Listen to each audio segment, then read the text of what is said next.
Assalamualaikum warahmatullahi wabarakatuh. Saya sedang bersama dengan senior saya, kakak kelas saya di Mesir, Al-Mukarram, Ustadz Dr.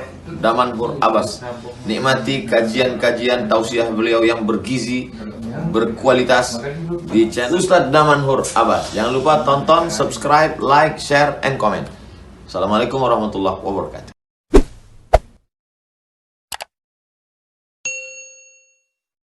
Assalamualaikum warahmatullahi wabarakatuh. Alhamdulillahilladzi ahyana ba'dama amatana wa ilaihi nusyur. Asyhadu an la ilaha illallah lahu da'watul haqq. Harisun 'alaiha wa awjaba tabsyiri biha wa tahum minkum ummatun yad'una ila al-khair wa ya'muruna bil ma'ruf wa yanhauna 'anil munkar wa ulaika humul muflihun. وأشهد أن محمدًا عبده ورسوله بلغ الرسالة وأدى الأمانة ونصح الأمة وكشف الغمة حتى آتانا اليقين ليلها كنهارها لا يزيغ عنها إلا هالك. اللهم صل على سيدنا محمد النبي الأمي الحبيب المحبوب العلي القدر العظيم الجهد وعلى أزواجه أمهات المؤمنين وذرياته وآل بيته وأصحابه أجمعين. رب اشرح لي صدري ويسر لي أمري واحلل عقدة من لساني يفقهوا قولي أما بعد. Para asatiz yang saya muliakan, ayah bunda yang saya cintai, dan bapak ibu jemaah salat subuh yang dirahmati Allah, marilah senantiasa kita memanjatkan puji dan syukur kita kepada Allah yang telah memberikan nikmat kehidupan kepada kita. Semalam Allah telah mencabut nyawa kita, dan alhamdulillah pada subuh yang berbahagia ini telah dikembalikan ke dalam tubuh kita. Dan nikmat lain adalah pada saat kita bisa melangkahkan kaki kita walaupun subuh ini terasa sangat dingin dikarenakan semalam diguyur dengan hujan. Namun ini tidak memberatkan bagi kita untuk melangkahkan kaki kita ke tempat yang penuh dengan keberkahan ini, bukan dikarenakan kesalehan kita, akan tetapi dikarenakan Allah masih menyayangi kita. Karena masih banyak di antara saudara-saudara kita yang mendengarkan suara panggilan untuk meraih kesuksesan, namun mereka lebih memilih berdiam diri untuk tidur di atas kasurnya. Ini salah satu nikmat yang mereka tidak dapatkan pada saat Allah masih memberikan kepada kita nikmat iman kepada hari akhirat. Salawat dan salam mari sama-sama kita panjatkan kepada junjungan kita Nabi besar Muhammad sallallahu alaihi wasallam, di mana yang telah mengajarkan kita umat manusia dari alam jahiliyah ke alam yang penuh dengan ilmu pengetahuan.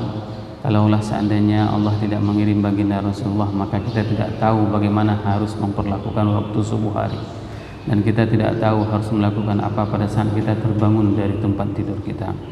Namun ini merupakan di antara sekian banyak nikmat diutusnya baginda Rasulullah SAW, sehingga kita sebagai umatnya, mari sama-sama kita memperbanyak berselawat kepada baginda Rasulullah SAW. Agar apa? Agar ada rasa cinta yang tertanam di dalam jiwa kita. Pada saat kita memperbanyak berselawat kepada baginda Rasulullah, tidak terasa berat pada saat kita ingin mengikuti apa yang diperintahkan oleh baginda Rasulullah SAW. Dan nanti kelak di hari akhirat pada saat kita dibangkitkan, kita akan mencari sosok tersebut. Semoga jemaah yang berada di tempat yang penuh dengan keberkahan ini merupakan di antara umat Nabi Muhammad SAW yang akan diberikan syafaat oleh baginda Rasulullah SAW, dan akan disuguhkan air dari telaga Kautsar dari tangan yang mulia tersebut, la yuqma'u abada, sehingga siapapun yang minum air dari telaga Rasul, haud Rasul, maka mereka tidak akan pernah kehausan selamanya. Allahumma amin. Bapak ibu jemaah salat subuh yang dirahmati Allah, pada subuh yang berbahagia ini kita akan membahas beberapa ayat tentang azab neraka di dalam surat Ghafir, di mana di ayat yang ke-6 Allah berfirman, a'udzubillahi minasyaitonirrajim, bismillahirrahmanirrahim, wa kadzalika haqqat kalimatu rabbika 'alal ladzina kafaru annahum ashabun nar.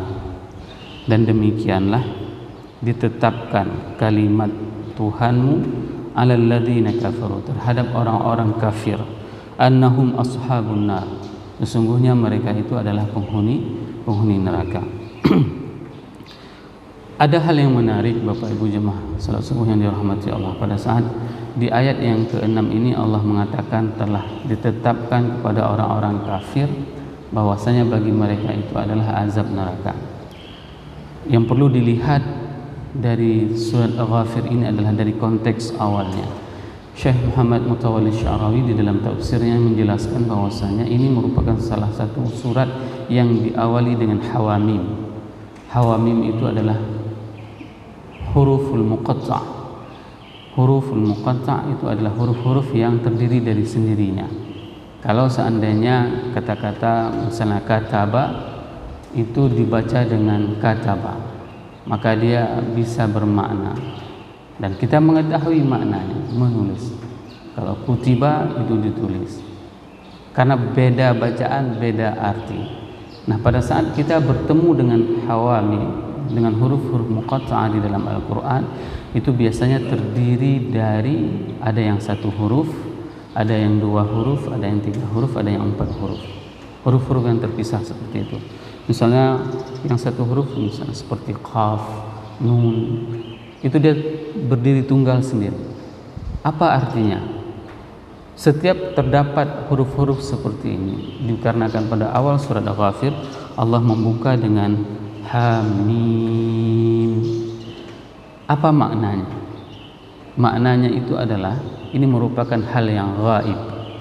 Tidak ada yang tahu kecuali Allah. Sama seperti kalau seandainya kita ingin mengumpamakan, kalau seandainya kita mempunyai kunci kita itu kan ada beberapa giginya, ada yang 1 gigi, ada yang 2 gigi, ada yang 3 gigi. Nah, masing-masing kunci tersebut itu adalah miftah, itu adalah kunci bagi semua pintu yang diciptakan. Yang 1 gigi khusus masuk untuk pintu yang 1 gigi, yang 2 gigi masuk untuk 2 gigi, yang 3 gigi masuk untuk 3 gigi, yang 4 juga masuk seperti itu. Tapi ada master key namanya. Apa itu master key? Kunci yang bisa akses semua kamar.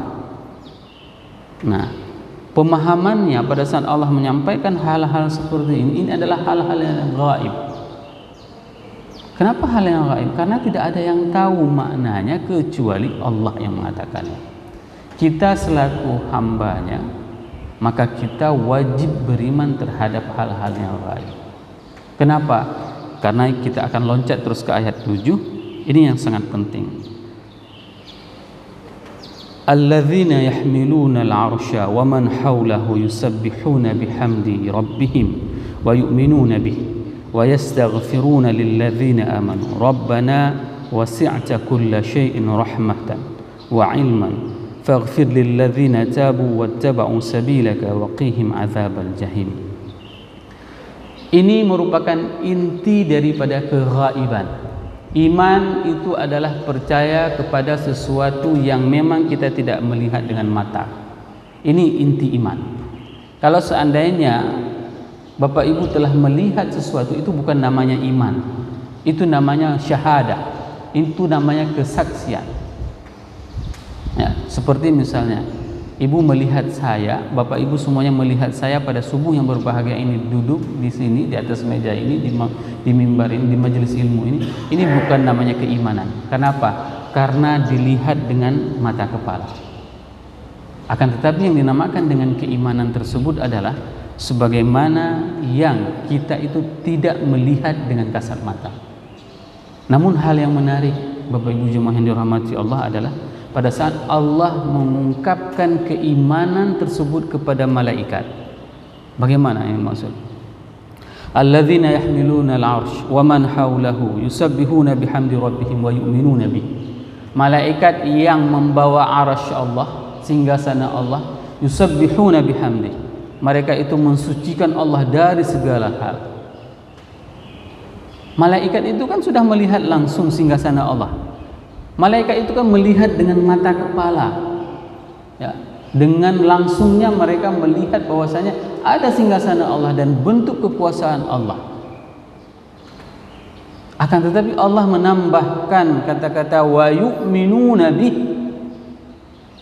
dan mereka beriman kepada Allah Apa maksudnya? Ini maksud ayat ini supaya kita tidak menggunakan analogi dan logika apapun tentang keimanan. Sehingga suatu hari Syekh Muhammad Mutawalli Sya'rawi pada saat ditanyakan ayat ini sedang berada di dalam mobil, beliau memegang tongkat. Pada saat ditanyakan oleh salah seorang muridnya, "Wahai Syekh, bukankah malaikat itu melihat langsung bagaimana kekuasaan Allah dan melihat nyata bahwasanya singgasana Allah? Kenapa Allah mengatakan lagi di sini wa yu'minuna bih?" Dan mereka beriman, padahal iman itu adalah sesuatu untuk hal yang gaib. Maka pada saat itu Syekh Muhammad Mutawalli sambil memegang tongkat menangis. Menangis waktu ditanyakan seperti itu. Dikarenakan apa? Supaya kita jangan susah lagi memikirkan apapun yang dikatakan oleh Allah itu adalah benar. Tidak perlu kita analisa. Malaikat itu sudah melihat secara nyata kekuasaan Allah, kebesaran Allah, keagungan Allah. Sehingga apa? Kita tidak usah bersusah payah untuk menganalisa bahwasanya apapun yang disampaikan oleh Allah itu adalah hak. Sebagaimana yang kita bahas setiap subuh ini. Ini adalah janji pasti dari Allah. Wa'dul haq. Janji yang pasti. Pasti ini. Pada saat Allah mengatakan wa kadzalika haqqat kalimatu rabbika 'alal ladzina kafaru annahum ashabun nar. Dan demikianlah Allah telah menetapkan kepada orang-orang kafir annahum ashabun nar. Apakah ini sebuah ketentuan tanpa ada pilihan? Tidak. Ini adalah merupakan pilihan. Dikarenakan apa? Kekafiran tersebut, kekufuran tersebut adalah pada saat mereka mendapatkan pilihan, pada saat mereka sudah mendapatkan hidayah. Apa makna kafar? Kafar itu adalah sesuatu tanaman, suatu biji. Kalau misalnya kita umpamakan ini adalah sebuah biji, maka biji ini akan ditanam, maka biji ini akan ditutupi dengan tanah. Ini yang dinamakan dengan kafar. Orang yang menutupi kebenaran Allah itu adalah kafir. Para petani yang menutupi biji tanamannya dengan tanah itu disebut juga dengan kafir. Kamathal kuffar a'jaba nabatuhu. Sebagaimana para petani yang takjub dengan tanamannya. Maka disinilah fungsinya. Pilihan tersebut dipilih oleh manusia. Kalau tidak, maka ini merupakan tidak akan pernah terjadi kepada Khalid bin Walid. Siapa ayah Khalid? Terkenal, pembangkang, musuh Rasulullah Sallallahu Alaihi Wasallam. Kenapa Khalid bisa masuk Islam? Dikarenakan hidayah. Seorang anak muda yang selalu dibawa oleh orang tuanya, dengan bahasa sekarang sering dikatakan dengan shopping idea. Khalid itu dia selalu dibawa oleh ayahnya, dibawa ke Romania, dibawa ke Persia oleh ayahnya. Khalid bin Mughirah. Terkenal. Ayahnya seorang pedagang, bangsawan, darah biru, bukan Dracula. Orang yang paling terkenal, ahli syair dan penantang Rasulullah SAW. Tapi apa yang terjadi dengan anaknya? Anaknya mencari hidayah dari Allah, sehingga apa? Dia masuk Islam, menjadi seorang panglima besar. Bayangkan, dia sudah mempunyai berbagai macam strategi perang yang pernah dia lihat, bagaimana melatih pasukan, bagaimana mempunyai strategi perang, sehingga apa? Setiap peperangan yang dipimpin oleh Khalid bin Walid, maka itu akan meraih kemenangan. Dan paman Nabi meninggal Hamzah itu dengan strateginya Khalid. Coba bayangkan bagaimana kontribusi Khalid sebelum masuk Islam. Dia adalah seorang yang menghantam Islam sehingga pada saat itu kekalahan dalam peperangan. Tapi apa yang terjadi? Dia mencari hidayah dan Allah memberikan hidayah tersebut sehingga nikmat iman itu dia dapatkan. Bagaimana nikmat keimanan Khalid bin Walid? Pada saat orang semua sangat tergantung dengan Khalid bin Walid dalam setiap peperangan, itu semua sukses. Maka apa yang dilakukan oleh Umar? Umar pada saat itu menggantikan kepanglimaan Khalid bin Walid. Tiba-tiba orang heran semuanya. Kenapa bukan Khalid menjadi panglima perang? Dan pada saat itu apakah dia marah? Tiba-tiba seseorang yang sudah menjadi kepala dinas selamanya, mau siapapun gubernurnya, misalnya seperti itu, dia tetap jadi kepala dinas. Suatu hari berganti gubernur, diganti dia menjadi kepala dinas. Diprovokasi sama orang-orang, wahai Khalid, kenapa Umar begitu benci kepadamu sehingga menggantikanmu? Apakah engkau tidak marah? Aku berperang dan menjadi panglima bukan dikarenakan karena Umar, akan tetapi dikarenakan berjuang perintah Allah.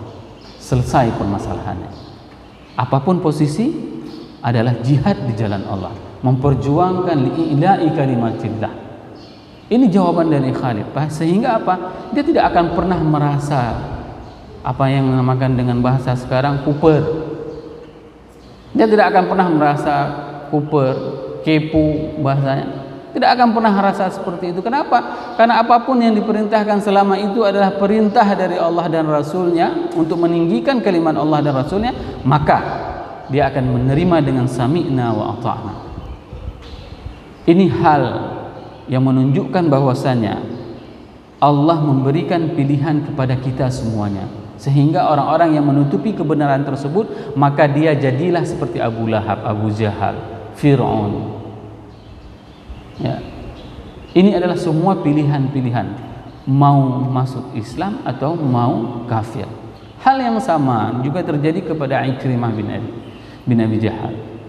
Ikrimah ini merupakan anak Abi Jahal dan dia ini adalah penentang. Sehingga apa? Sehingga ayahnya sendiri itu adalah seorang penentang Rasulullah SAW. Namun apa yang terjadi dengan Ikrimah?